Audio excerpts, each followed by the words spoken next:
and I've also been there a bunch of times with Oz. Yes. And as you say, under different circumstances. This time, I mean, Oz and I have not played together for a long time. And in fact, there's been like no live playing for a long time. I was on the road with Joe. We were in Minneapolis in March, and we got pulled off the road. We'd been on tour for about, I don't know how long, maybe a month, and we got pulled off the road.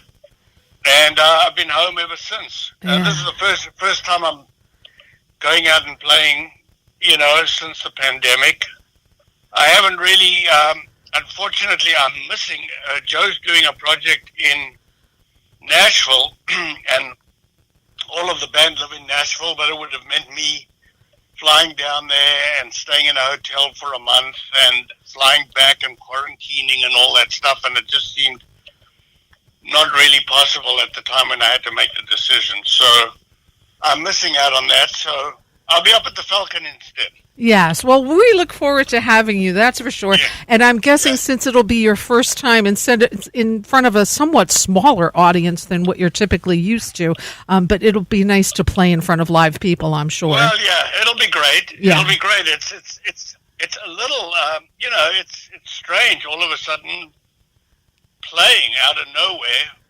Obviously we don't get a chance to rehearse or anything. We're just going to come up and play. I think maybe the last time I played with Oz could have been a year ago, and we have, it's like, so it's all going to be, live and just winging it. But I'm looking forward to it. And you know what, Anton, you guys are all such professionals that I love shows like that. It just shows who you guys are as musicians and as individuals, and I think that's going to be a fun. Have you played with James Genius? He'll be the bassist. Yeah, I played with him with Oz a few times.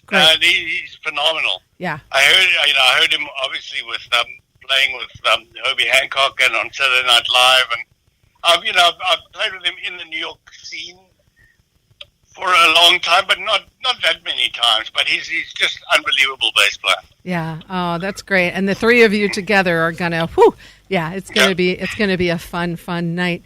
Anton, I like to go back in time a little bit. I know you've been on the show before, but it's been a couple of years. You grew up you have this beautiful accent because I know you grew up in South Africa. Your mom was a classical pianist, and is that what made you start playing music and playing the drums? You started at a very early age, yes? Yeah, I started really young. I don't ever remember deciding to play the drums. I just always seemed to be playing. I said that, my household was kind of musical. My dad was really into jazz, although he didn't play an instrument himself, and my mom was into all kinds of music and played piano. And so I was around music, but I just was always drawn to the drums. Mm-hmm.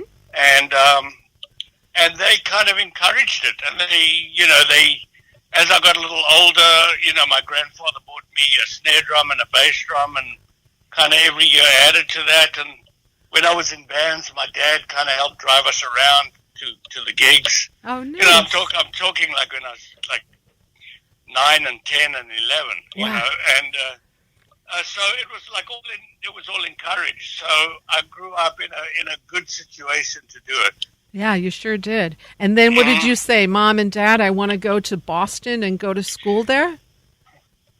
Yeah, and they weren't really, it was all big fun until I said I wanted to do it for kind of pursue it for real. Uh-huh.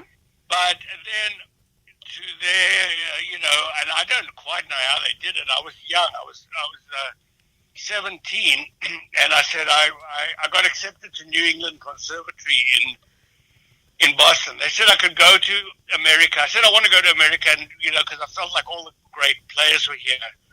And they said I can go provided I get a degree. And so I applied for New England, and I got accepted. And they facilitated me. I mean, college was nothing like it is these days. Mm-hmm. It was much, much, much cheaper. But anyway, they facilitated it, and so I went to Boston, and I kind of said to myself, as long as things keep improving every year, I'll keep it going at every year as long as things kind of keep improving. Mm-hmm. And a year after finishing college, I moved down to New York, and things just kind of kept improving. So I just kept at it. And then you had some bandmates from South Africa too, and you started Spider, yes? Right. Yeah, Mm-hmm. we had a really wasn't as successful as it should have been, but it was a really fantastic band called Spider with two friends of mine from South Africa. And we formed a band. We were signed to the same management as the manager who managed Kiss. Signed us. We were on Dreamland Records, and it was a really, really great band. But unfortunately, it didn't make it. One of our songs was "Better Be Good to Me." That became a big hit for Tina Turner. Huh? But we had the original version, and I will say that she pretty much did our exact kind of version. She Wow. didn't change it very much. Uh-huh. And it was a huge hit for her. Wow, yeah, But, it sure was. But it was a really, really great band, and the records still sound pretty great to me. Mm-hmm. But it was just one of those, we just didn't quite make it. And because of that, you had the same management as Kiss. Is that what started your relationship with Ace Frehley? No, it was the other way around, kind of, because we were auditioning bass players for our band, and this one guy came along, and we didn't use him in Spider, but he said to me, I've got a friend Ace, and he's looking for a drummer for his solo record, and I think you'd be great for it. And he organized for me to go up and play with Ace, and so I didn't know really anything about Kiss, and I went up there, and I said to Ace, "Are you the rhythm guitarist or the lead guitarist?" I didn't even know. To me, Kiss was just like a big sign on the side of a bus, because Mm-hmm. when I went to New England Conservatory, I was in the jazz and the classical department, but I got heavily into jazz for about 5 years, Mm-hmm. and that's all I listened to. So the whole rock stuff at that point in my life kind of passed me by. Right. Although I'd grown up and that's all I was a rock drummer. So I went up there, I played with him, and he invited me to do another round of demos with him. And then he asked me to do his record. And his record did really well, and based on that, we formed a relationship with the management. Oh. And that's how it worked the other way around, actually. Right. Yeah. Wow. And you became such a session player, too. You so many different sessions in New York when you moved there at the same time. How did you find people, or how did they find you? Just word of mouth, it started happening for you? Well, I moved to New York. At that point, I was still playing a lot of jazz, but then I noticed people in New York going, you got to get back to your roots and blah, blah, blah. And, I was thinking my roots are rock. I grew up, with the English invasion and Mitch Mitchell and Ginger Baker and Ringo and Charlie Watts and all those guys. And that was the music that I really knew. So I started to do rock gigs, but I had a sort of, because I'd done a whole lot of jazz, I played rock with a slightly different sensibility. Mm-hmm. And I think that made me a little different from just the straight on rock drummers. And so I got a gig with Robert Gordon and Link Ray. Wow.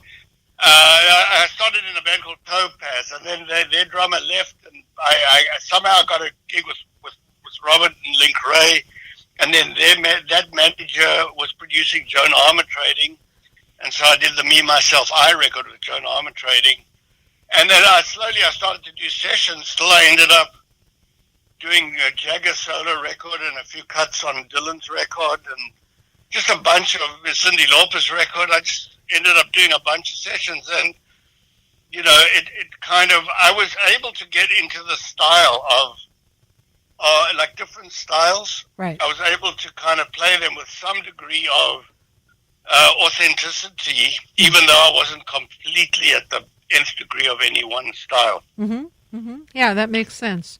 And then for half of your life, I think you must have had the greatest job on the planet. I hope it's not half my life, but it's like... Well, 29 years of it so far. Yeah, I suppose so. Yeah. I was thinking speaking in like absolute terms. But, no, not absolute total. Like from right about now, just a little under half of your life. Let's reword that properly. Yes. Okay. And so you spent some time on David Letterman. Tell us about how that came about. So I'd done some stuff with Paul.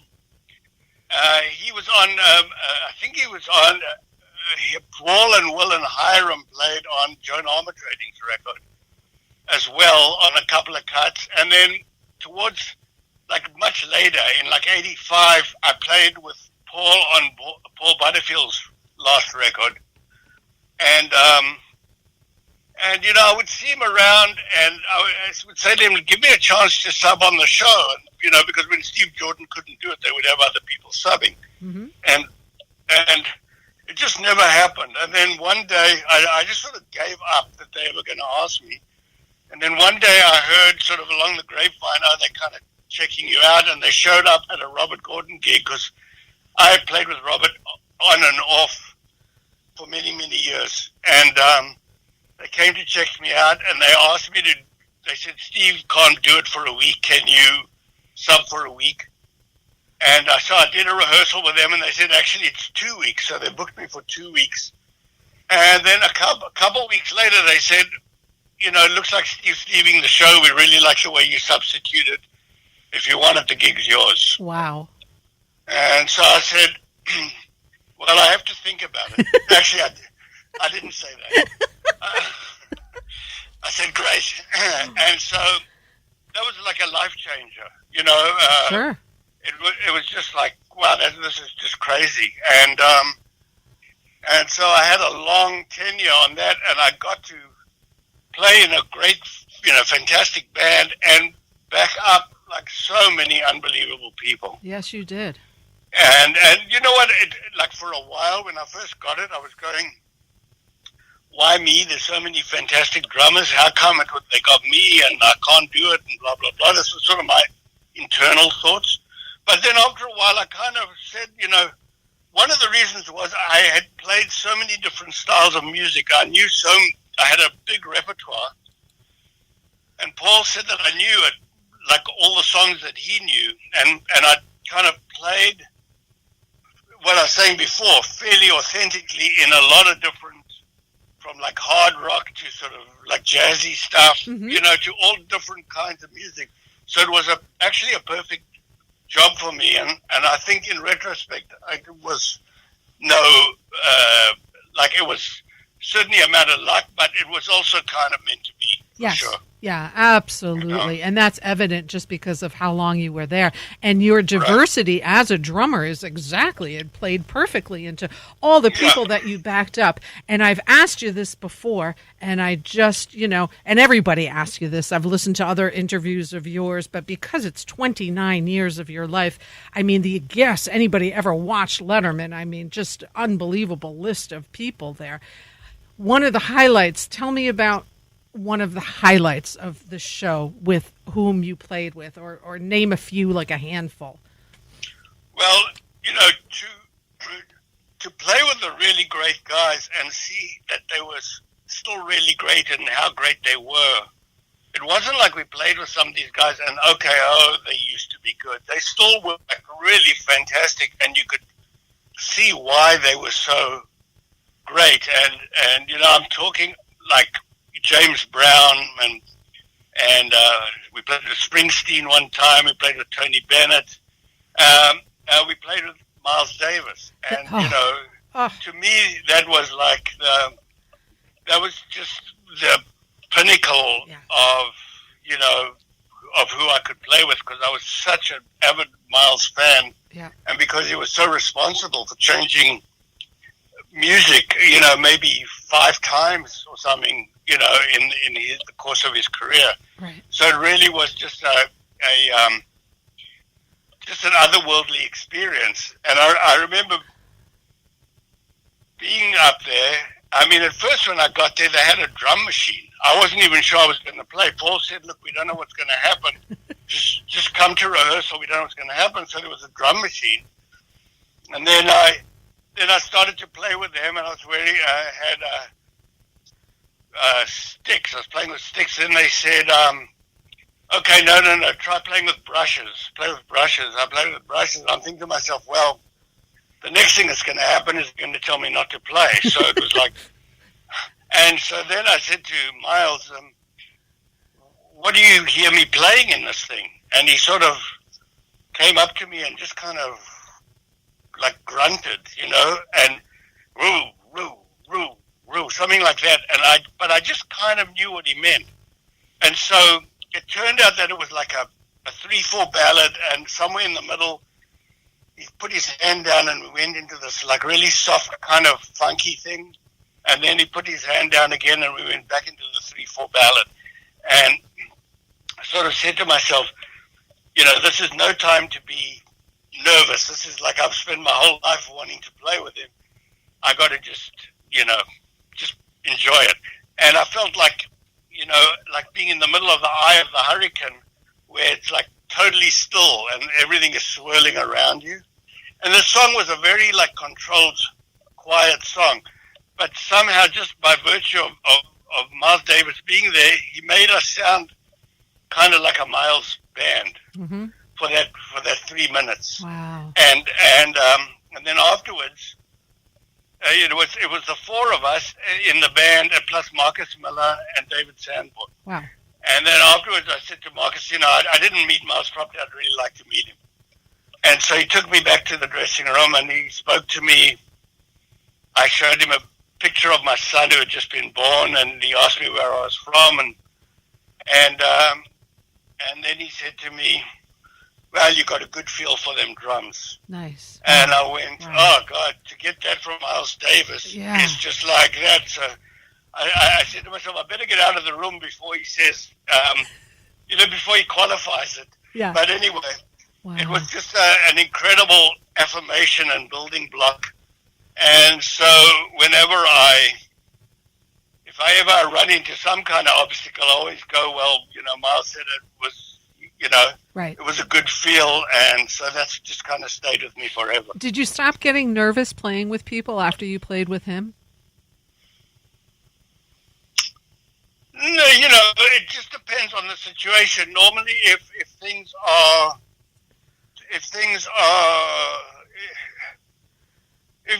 you can, like I got used to playing the show.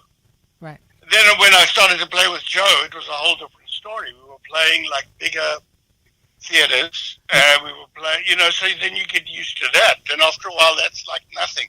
So it's really more like just being in an unfamiliar situation. Right, and adapting. And, makes it, that you're just not sure how it's going to work out. Once you do it a few times and you get used to it, then all that other stuff goes away. Right. So, I would say that one could get nervous at any time, but generally that all that stuff went away. Right. Yeah, I bet. You must have sad, mixed memories from the last week, especially the last night of the show.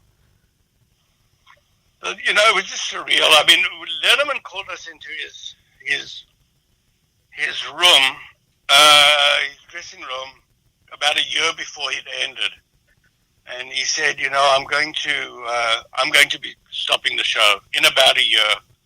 I just want you guys to know before I kind of say it publicly. And in fact, then after that, he did go on stage and announce it on the show. Mm-hmm. Mm-hmm. And so we had time to kind of get used to it. Right. And during that year, I mean, I'd been doing gigs with Joe. And so, before the show ended, I had a pretty good idea that I was going to be joining Joe. Right. So I knew that I was going to something. Right. And I just felt that, it's a 29-year thing. Things have to end. And it's just a matter of, its time has come. Right. But what was really crazy about it was that they kind of dismantled the stage that night, and the next day we were there. And I took a photograph right at the end. And I also took a video of the of everyone in a daze right after the last chord, and it occurred to me like about 2 days later that this thing has been broken apart and can never be put together again. Right. And in that way, it felt like death.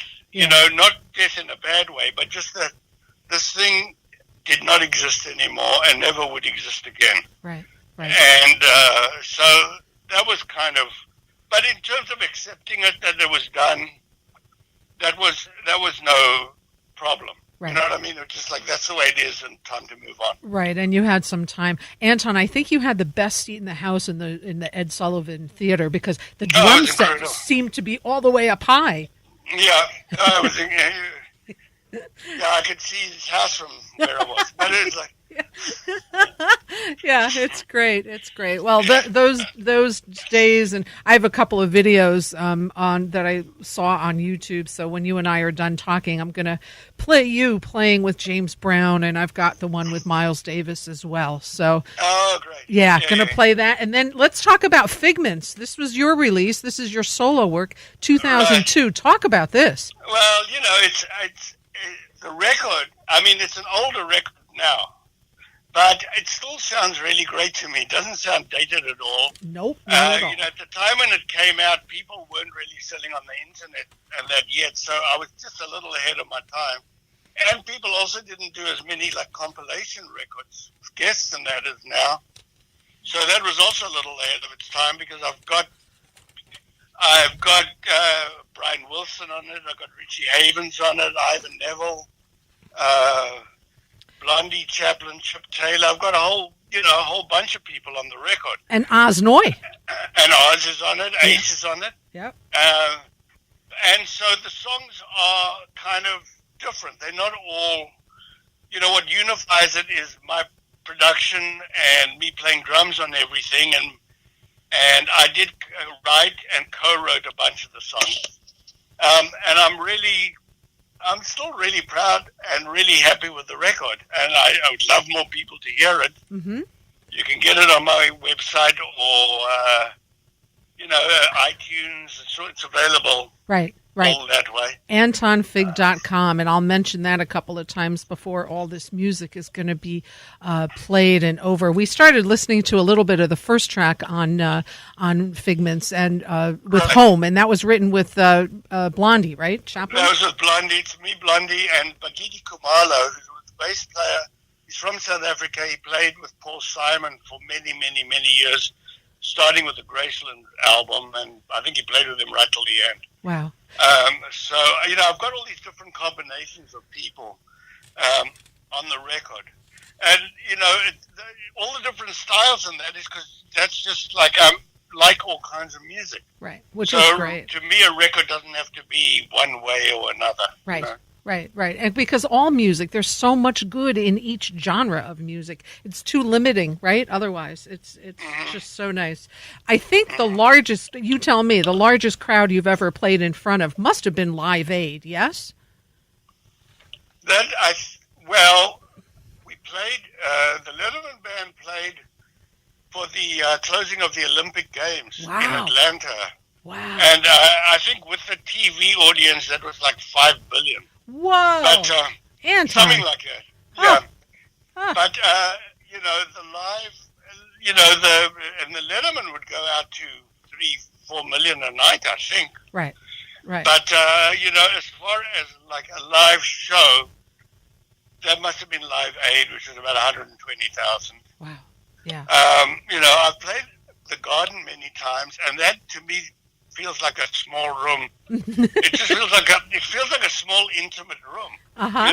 It's weird. It's a great place to play. And then Joe plays. Well, he does Red Rocks, which is a nice, beautiful 10,000 seater. Yes. But like most nights, it's a really beautiful 3,000 seater place. Yeah, beautiful. Which is like the kind that he likes to play for, because it's sort of intimate and a really good sound, and people are close up and all that. Yeah, absolutely. Now, you started with Joe Bonamassa in 2009, is that correct? Yeah, I can't remember exactly. I did records with him. I would fly, from the Letterman show, I'd fly to LA on the weekends and then just do his records. Fly out like for 2 weekends and do the whole, all 10 songs. Yeah. But then I joined him touring-wise after Letterman. Right. We did a couple things. I went on the road with him a few times. We did the Royal Albert Hall concerts. That were the PBS specials. And but I've been, with him for quite a while. Wow. So, yeah. It seemed like pretty natural that I joined up with him. Yeah, wonderful. Oh, it's so great. I'm so glad that all worked out so nicely for you. Yeah, it was really cool. I'm looking forward to getting back. As I said, I'm missing this new project they're doing. We went to Abbey Road and recorded the record. Wow. And they are playing the whole record live for a pay-per-view and a DVD. But as I said, I just couldn't fly to Nashville for a month and just stay there under these circumstances. Just another casualty of this pandemic. Infection. Yeah, the pandemic. Yeah. Anton, is there anybody that you have not played with yet that's alive that you would love to play with? Well, there was the Wayne Shorters of the world, but I don't think that'll happen anymore. Mm-hmm. I was a huge Weather Report fan at one stage. Mm-hmm. And, but I'm not sure I ever had the chops to play with them, but I used to love listening to them. Mm-hmm. But there's a number of people who are not alive who I would have loved. I managed to play with all three of the Beatles in some stage or another. Amazing. Maybe just a very fleeting thing, but I never, got a chance with John Lennon. Right. And that would have been pretty amazing. Yeah. But I don't really sort of dwell on that. I just feel so lucky to have played with all the people that I have played with. Yes, indeed. And to have sort of brushed shoulders with them, however short a period of time. Right. Yeah. I mean, sometimes on Letterman, we barely even met. We would just kind of play, and that would be that. Right. It's all different. There's some people I got friendly with. Right. What a wonderful job you had all those years, and you still continue. You have such an amazing career, and Anton, you are one hell of a drummer, one of the world's best for sure. Thanks. For sure. Well, I don't know, but anyway, I mean, I'm glad that I'm still upright and still playing. I mean, during the pandemic, I've been, I do drum tracks for people because I can, do it on the computer and send it to them. Yeah. I got a friend of mine asked me to do a movie score. So, I did a short movie for him. I've managed to keep myself creative even in isolation. That's very good. That's good to hear. Yeah. And if people want to buy the CD and just look and learn more about you, AntonFig.com is the place to go do that. And we are so thrilled to have you play here in the Hudson Valley on Saturday with Osnoy Electric Trio. Oh, yeah. Anton, I think the place is going to be sold out, and we're so happy. So that's great. We are excited. Great. I look forward to seeing you then. And okay. I thank you for your time today. And I'm going to. Thanks for inviting me to the show. Oh, my pleasure. Absolutely. And I'm just going to play Anton Fig music and anything that you've been involved with for quite some time for the rest of the time on the show here for a bit. So. Okay. Thanks. Thank you. I'll see you Saturday. Right. Safe travels. Okay, cheers. You. Bye. Okay. Okay, ladies and gentlemen, Anton Fig, AntonFig.com. And let's just play some music so you get the sense of what an amazing drummer he is. As he mentioned, a few of the performances on the David Letterman show. Again, he was part of that for 29 years.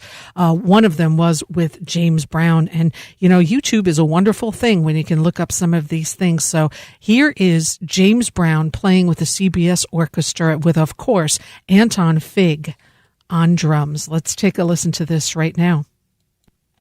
It's called Universal James, and tomorrow night he will be appearing right here in New York City across the street at the beautiful Radio City Music Hall. Ladies and gentlemen, please welcome the hardest working man in show business, James Brown.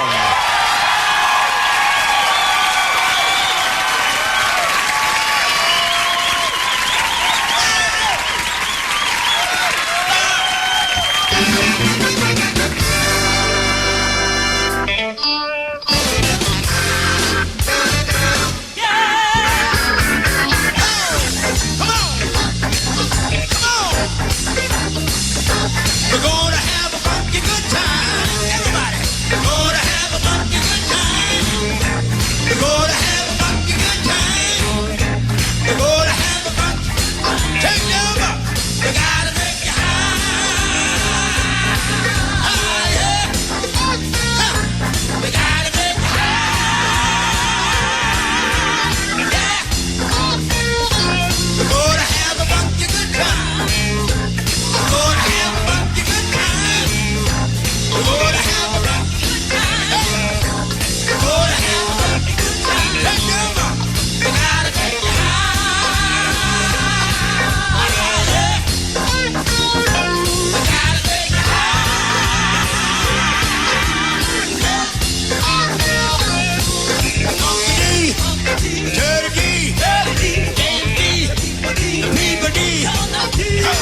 .3 WVKR. Isn't that amazing? The drumming, just the whole band. I mean, James Brown on David Letterman. This dates back to 1993. There may have been other occasions, but that's the one I was able to find with Anton at the David Letterman show. I want to play more of Anton Fig's music. Again, he'll be performing this Saturday.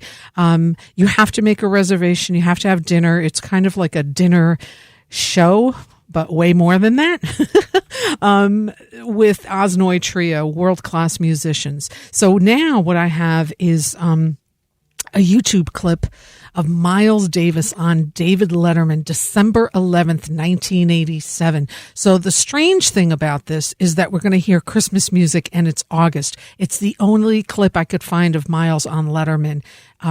So here we go. Let's take a listen to Miles Davis on David Letterman with Anton Fig on drums. 91.3 WVKR. But a year from now, so keep it in mind. Ladies and gentlemen, please welcome Miles Davis.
.3 WVKR, Independent Radio, Poughkeepsie, New York. Oh, Miles Davis on David Letterman, December 11th, 1987, with Anton Figs playing on drums. I want to thank Anton Fig for his time on the show today. If you missed part of our discussion together, I am recording it. I'll be uploading it on YouTube later on this evening, as well as the LocalMotion Facebook page. And to check out more about Anton Fig, you can visit his website at antonfig.com. But have no fear, the music of Anton Fig is not done yet on this program today, that's for sure. So as we discussed, he released a solo project back in 2002 titled Figments, with a whole array and variety of musicians. I would be sitting here for 10 minutes talking about all the people that play on here. So what I'm going to do is play a few tracks from Figments, and I'm going to start out by playing one of the ones that I play when I play his music. I like this track a lot. It gets me going. I hope you guys like it as well. Let's take a listen to Anton Fig right here, right now. 91.3 WVKR.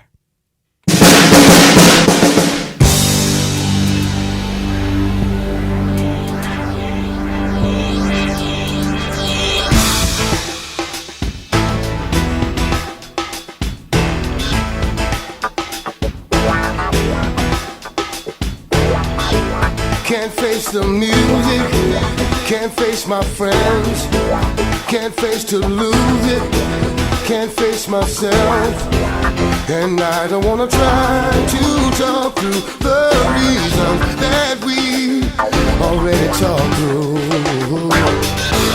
In my apartment, the lights are down, the record spinning, there is no sound. 'Cause I don't wanna try to dance to, won't dance to without you. It's ridiculous but true. And I don't mind telling you, and I don't mind telling you, and I don't mind telling you.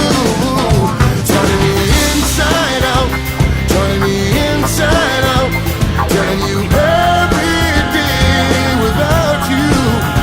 It's turning me inside out, turning me inside out. Still I know I must find a way to forget you. Yeah. Oh. Well, I'll make some changes Maybe I'll cut my hair and I'll make my face up. Maybe go out somewhere, but I don't wanna try to go to those places where we used to go. I don't wanna go without you, and I don't mind telling you, don't mind telling you, don't mind telling you. Oh, turning me inside out, turning me inside out, telling you every day without you. It's turning me inside out, turning me inside out. Still I know I must find a way to forget you. But I see your face, remind me everywhere. It's in every place, I can see you there. And I'd like to say, honey, I got no regrets. But really it's turning me inside out. Yeah.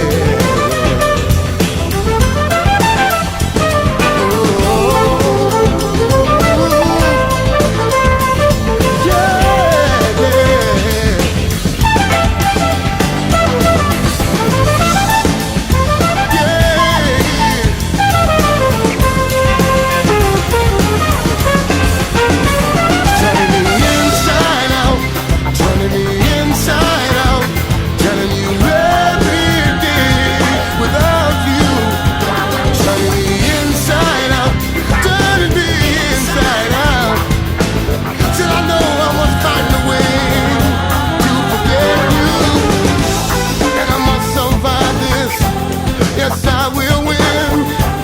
Someone will come and bring me love again. And I'd like to say, honey, I got no regrets. But really, it's turning me, turning me inside out, telling you every day without you. Turning me inside out, turning me inside out.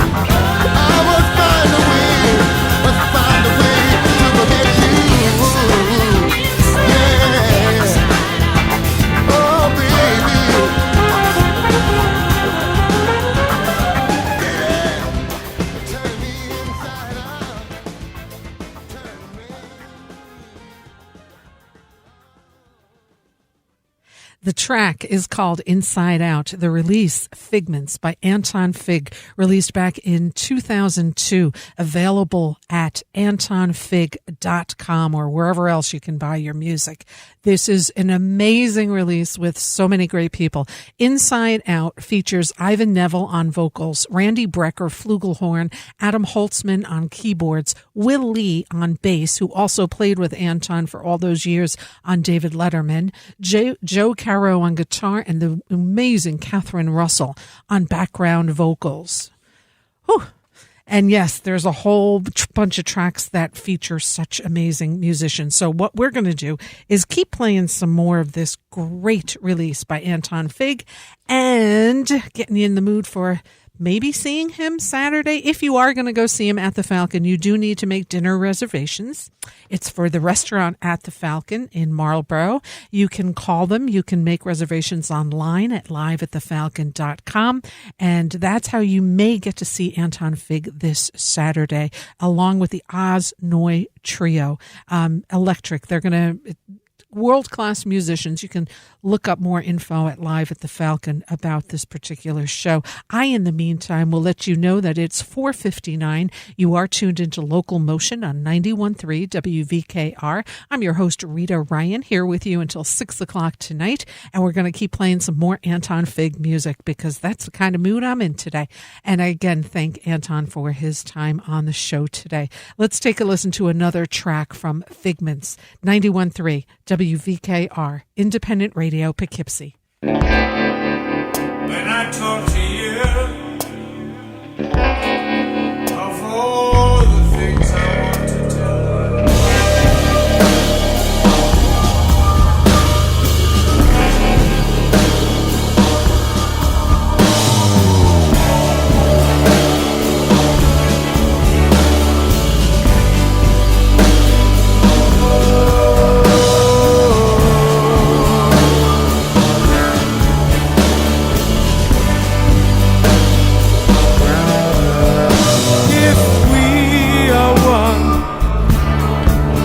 live in the past and talk about things that will last.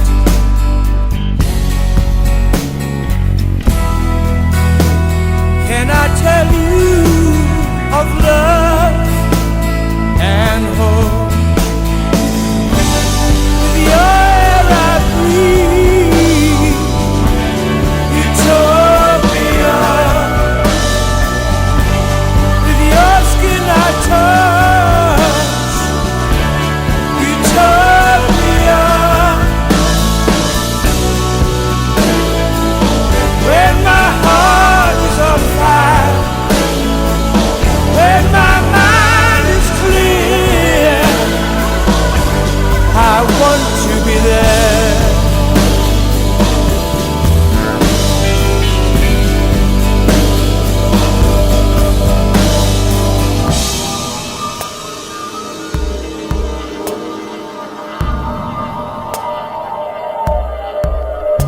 In time and space, a beautiful place, with father, mother, and child living in grace.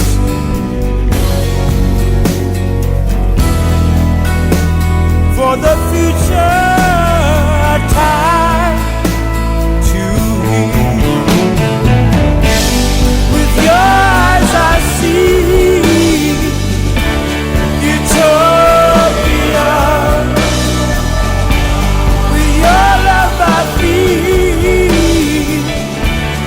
utopia. When my heart is so warm,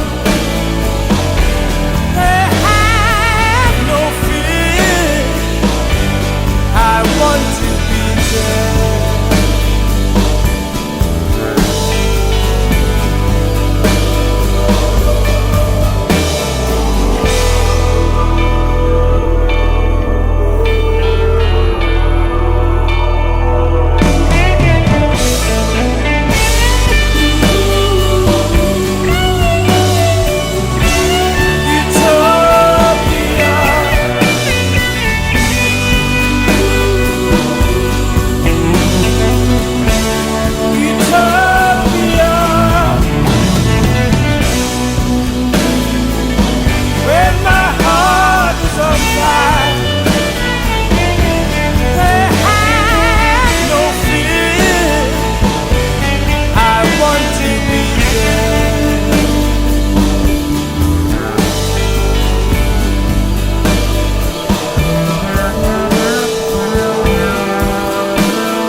.3 WVKR, independent radio Poughkeepsie. Again, the release is called Figments by Anton Fig, released back in 2002. The track we just heard, Utopia, featuring Blondie Chaplin on vocals, Paul Schaefer on organ piano, Chris Spedding on lead guitar, Sid McGuinness on guitar, Keith Lenton on acoustic guitar, Neil Jason on bass, and again, the incredibly talented Ms. Catherine Russell on background vocals.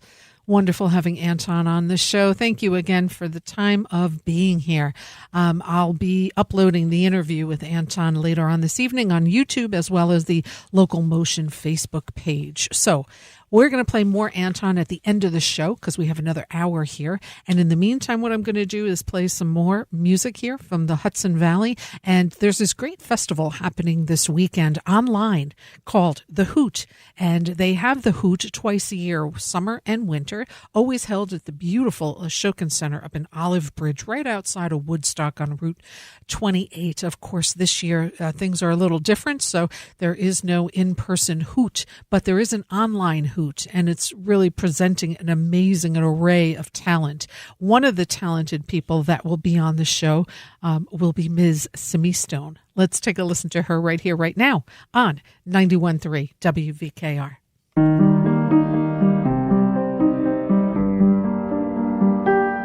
Loneliness has a hold, and it's one that I found never grows cold. These people we see every day, they might be more than you think, have something to say. Nice to see you again. Hey, let's talk. Know your name or where you come from. All of the people that are around us. All of the people, all of the time, working like crazy just to survive. We've been hit hard, ran out of luck. A bad attitude can get you locked up. Give it away, give it away.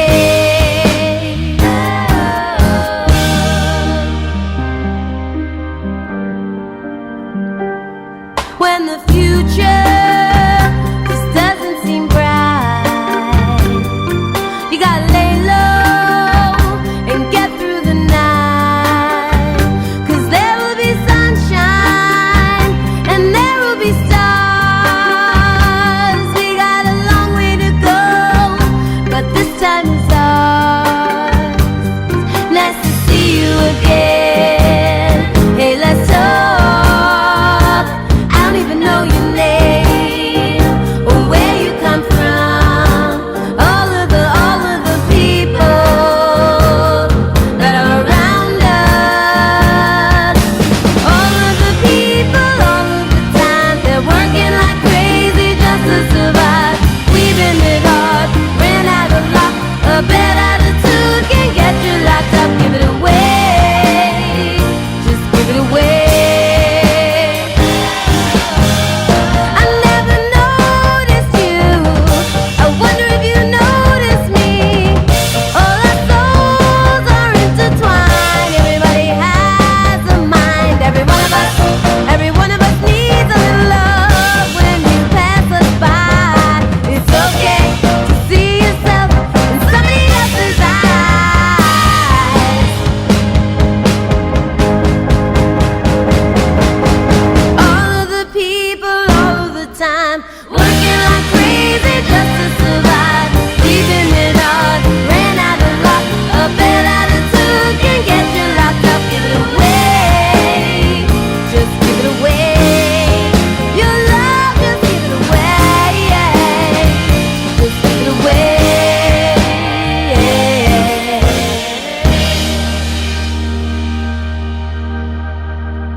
91.3 WVKR Independent Radio, Poughkeepsie, New York. One of my favorite releases this year so far, The Mammals. We just heard Coming Down Off Summer. This was just released this year. Humble Abode Music, The Mammals.love. We also heard Simi Stone, her self-released album that came out in 2015, and we heard All of the People. Great album by SimiStoneMusic.com. Both of the acts we just heard will be part of this Saturday's Hoot Festival online. Some of the other people that will be joining in is, I'm going to just get my paperwork so I don't miss too many people. So Jay Unger, Molly Mason will be part of the Hoot. The Restless Age, Effie O'Donovan, Burnell Pines, Amy Helm, and of course Simi Stone and the Mammals. And there's more. Information is available at hoot.love. And that's this Saturday, August 29th online. I believe it starts at 12 noon, but again, get all the information at hoot.love. And we'll see if we've been back for the winter Hoot or not. But always a fun time at the Hoot. We're going to keep the music going now. The next two tracks we'll be playing will be performers that will be at the restaurant at the Falcon. Let's start with tomorrow night, Lost Leaders, 91.3 WVKR.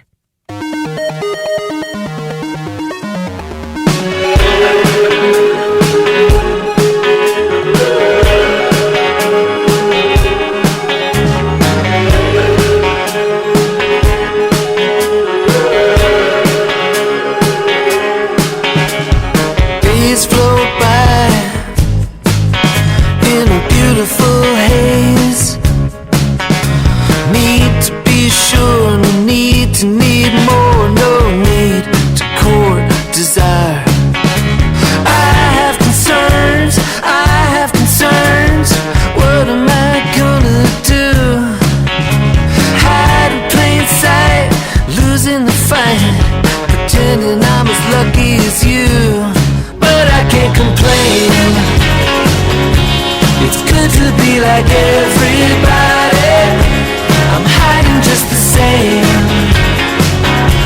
It's good to be like everybody. I had a vision and the best laid plans, but I wasn't very good at keeping them manned. I left them to drift as they would, but it's small surprise that they made good. I have concerns, what am I gonna be? It's hard to pretend that in the end I'll be extraordinary, but I can't complain. It's good to be like everybody. I'm hiding just the same. It's good to be like everybody.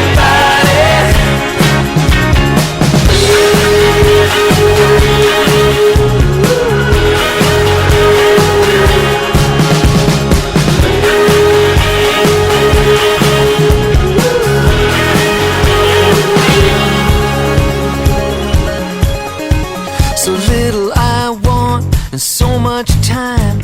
No time like the present for a little self-denial. Choices I made could make me ashamed, and I stand by them all, but I can't complain. It's good to be like everybody, but if I'm not the same, I'll smile just like everybody, and I can't complain. It's good to be like everybody. I'm hiding just the same. It's good to be like everybody. Everybody.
91.3 WVKR, independent radio, Poughkeepsie, New York. That was Club Delph, live at Club Helsinki, and the track titled Green Screen. This was recorded November 16th, 2012 at Club Helsinki in Hudson, New York, with John Medeski as well on here. Mike Rivard, Dean Johnston, Mr. Rourke, Duke Levine, and Brahim Frib Gain are on this recording. And clubdelph.com for more info. And they'll be at the restaurant at the Falcon Friday night with John Medeski included. Going to be a great show. You need to make a reservation to go, have some dinner, and perhaps see some great music while you're there. Live at thefalcon.com for reservations to the restaurant at the Falcon.